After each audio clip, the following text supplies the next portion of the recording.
घंटे की आकार के बेल घंटी को भी दबा दें ताकि हमारे नए वीडियो आपको लगातार मिलते रहें।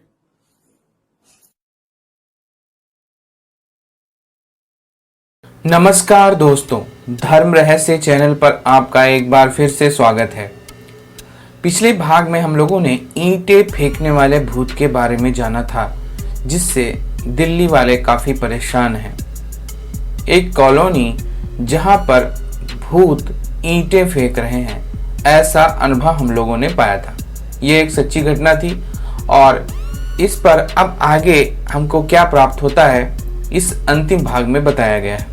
तो चलिए पढ़ते हैं इनके पत्र को और जानते हैं कि इस घटना में आगे क्या घटित हो रहा है।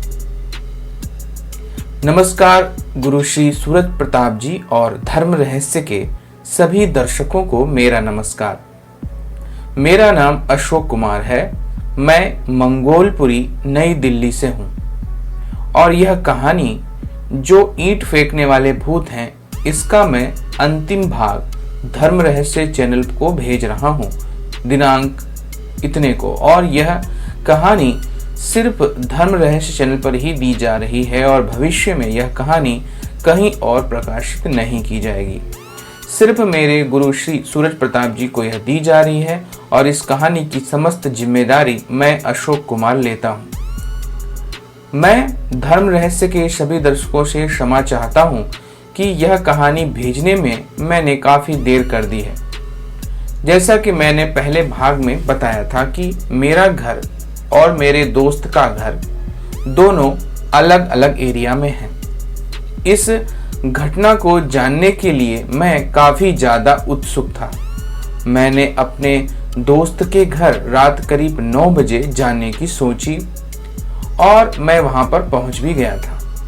मैंने अपने दोस्त को उसी के घर के बाहर खड़ा हुआ यह देखा तो मैंने तुरंत ही उससे पूछा कि तेरी यहाँ पर तो ईंटें फेंकी जा रही थी, फिर भी तू बाहर क्यों खड़ा हुआ है। तब उसने मुझे जवाब दिया कि यहाँ जिन भी घरों में ईंटें फेंकी जा रही थी, उन घरों में अब लगातार हवन पूजा पाठ किए जा रहे हैं और जब से यह प्रक्रिया इन घरों में हो रही है, तब से यहाँ ईंट फेंकना काफी कम हो गया है। मेरे दोस्त के घर के बाहर एक बहुत बड़ा नीम का पेड़ है। वहीं पर उसके पड़ोसी दोस्त और वह भी खड़ा था। तब उसने कहा तो इसी नीम के पेड़ की ओट में खड़ा रहे। तब मैंने कहा कि अब तो ईंट फेंकना बंद हो गई है। सब मेरे दोस्तों ने कहा ईंट फेंकना कम हुई हैं, लेकिन एकदम से बंद नहीं हुई है। अभी भी दिन में 2-3 बार यह प्रक्रिया हो रही है। तब मैंने अपने दोस्त से कहा कि ऐसा क्यों हो रहा है। किसी ने यहाँ पर किसी अच्छे पंडित या तांत्रिक से दिखवाया नहीं है।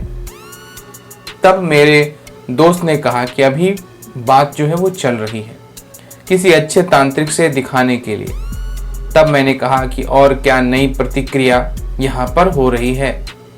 उस पर उसने कहा जैसा होगा आगे मैं वैसा ही तुझे बता दूंगा। तब मैं कुछ देर वहां और रुका और अपने घर की ओर चला आया। फिर मैं यही सोच रहा था कि ऐसा कौन कर रहा है। फिर उसके 2 दिन बाद फोन आया और उसने बताया कि यह कार्य एक छोटी लड़की जो 11 या 12 साल की है, वह ऐसा कर रही है। तब मैंने कहा कि तुझे कैसे पता चला। उसने कहा कि सामने रोड पर एक महिला ने उसे ईंट फेंकते देख लिया है और मेरे एक पड़ोसी दोस्त ने उसे यह कार्य करते हुए देखा है। तब मैंने कहा कि उसके घर में बताओ कि वह यह कार्य कर रही है। उसने कहा कि सभी लोगों ने उसके घर वालों को कहा कि तुम्हारी लड़की ऐसा कार्य कर रही है। तब उसके घर वालों ने यह मानने से इनकार कर दिया और लोगों से लड़ाई करने लगे कि हमारी लड़की ऐसा नहीं कर सकती है। उसके घर वाले वहां किराए पर रहते हैं। तब वहां के स्थानीय लोगों ने मकान मालिक से कहा कि इनको यहाँ से निकाल दो, हम तुम्हें अच्छा किराएदार भी दिलवा देंगे। लेकिन आश्चर्य की बात यह है कि मकान मालिक भी यह मानने के लिए तैयार नहीं है कि यह लड़की ऐसा कार्य कर रही है। मेरे दोस्त ने यह भी बताया कि लोगों ने पुलिस भी बुलाई और पुलिस वालों ने बस उन्हें समझा दिया कि अगर यह ऐसा कार्य कर रही है तो हम तुम्हारे ऊपर बड़ी कार्रवाई करेंगे। इतना बोलकर पुलिस वाले वहां से चले गए। तब मैंने अपने दोस्तों से पूछा कि यह लड़की ऐसा क्यों कर रही है। तब उसने बताया कि लोगों द्वारा मुझे भी पता चला है कि यह कहीं किसी की 13वीं में गई हुई थी। वहीं पर इस लड़की को किसी ताकतवर जिन्न ने अपने कब्जे में ले लिया और इसके शरीर पर कब्जा कर लिया है। तब से मैंने अपने दोस्तों से कहा कि तुम सब किसी अच्छे तांत्रिक या पंडित से दिखाने वाले थे, क्या हुआ?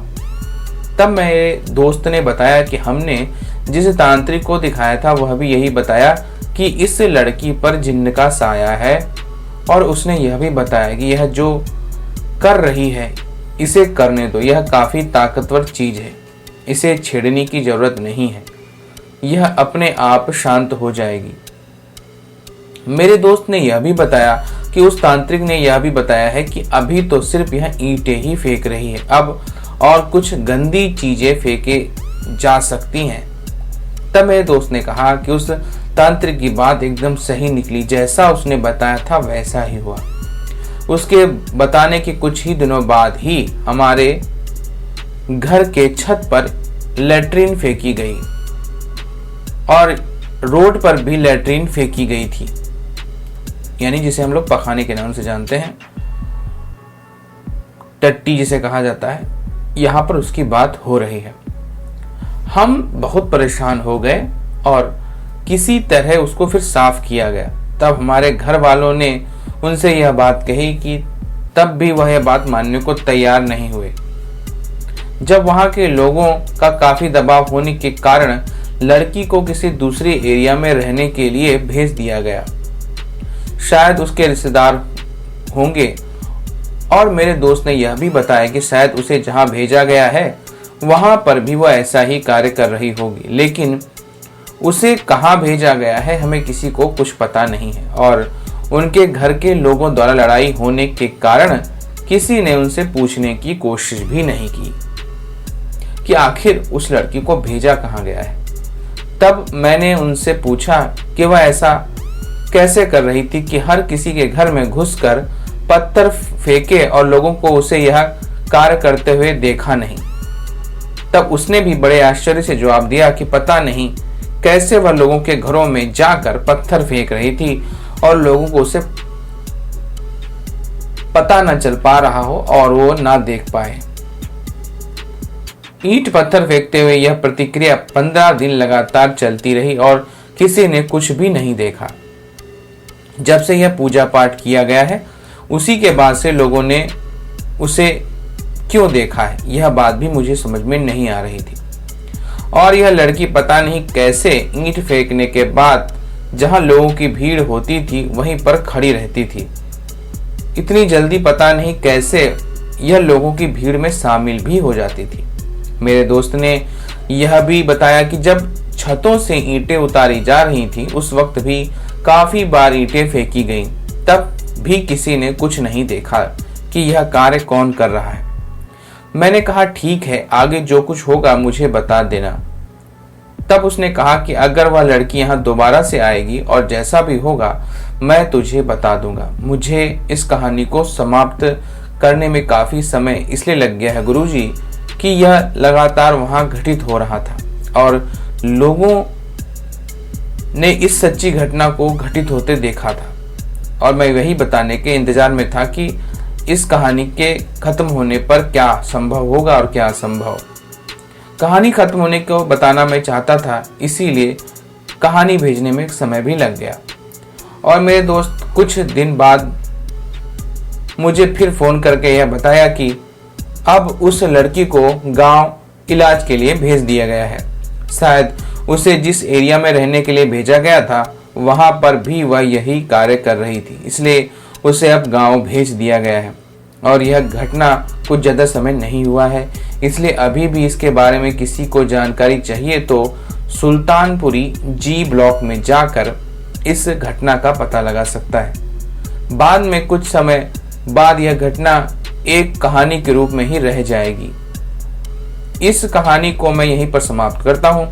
इसको आगे बढ़ाने का अब कोई फायदा नहीं है, क्योंकि वह लड़की अब गांव जा चुकी है और वहां क्या होगा यह उसके घर वाले ही जान सकते हैं। मैं अपने गुरु श्री सूरज प्रताप जी को दिल से धन्यवाद करता हूं कि उन्होंने मेरी यह सच्ची घटना अपने चैनल पर प्रकाशित की है। तो देखिए, यहाँ पर इन्होंने इस प्रकार से इस सच्चे और वास्तविक अनुभव को बताया है, जिसमें हम देखने में पा रहे हैं कि एक लड़की जिसके ऊपर जिन्न का साया था, वही लड़की ईंटों को फेंकती थी और बाद में फिर वो गंदगी भी फेंकने लग गई थी, जैसे लैट्रीन, पेशाब और गंदी चीजें, सड़ी हुई चीजें, इस तरह की चीजें जिन्न जो है वो करवा लेते हैं लड़कियों के माध्यम से, जब किसी लड़की पर वो मोहित हो जाते हैं या उसको अपने वश में कर लेते हैं। तो जिन्नों से होने वाली इस तरह की समस्याएं आप तभी हटा सकते हैं जब आप एक सच्चे और आध्यात्मिक व्यक्ति हों, या फिर आपने गुरु मंत्र ले रखा हो, या आप इष्ट मंत्र का रोज जाप करते हो।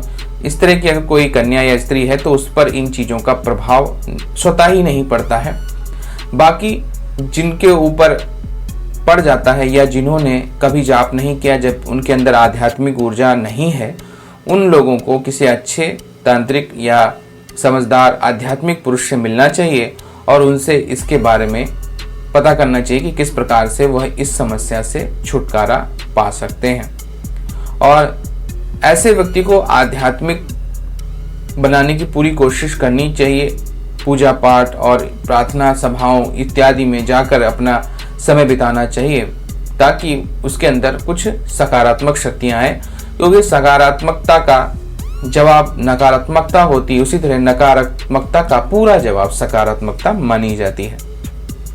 पॉजिटिविटी जो है वो नेगेटिविटी को हटाती है और नेगेटिविटी को हटाने के लिए पॉजिटिविटी को रखना पड़ता है।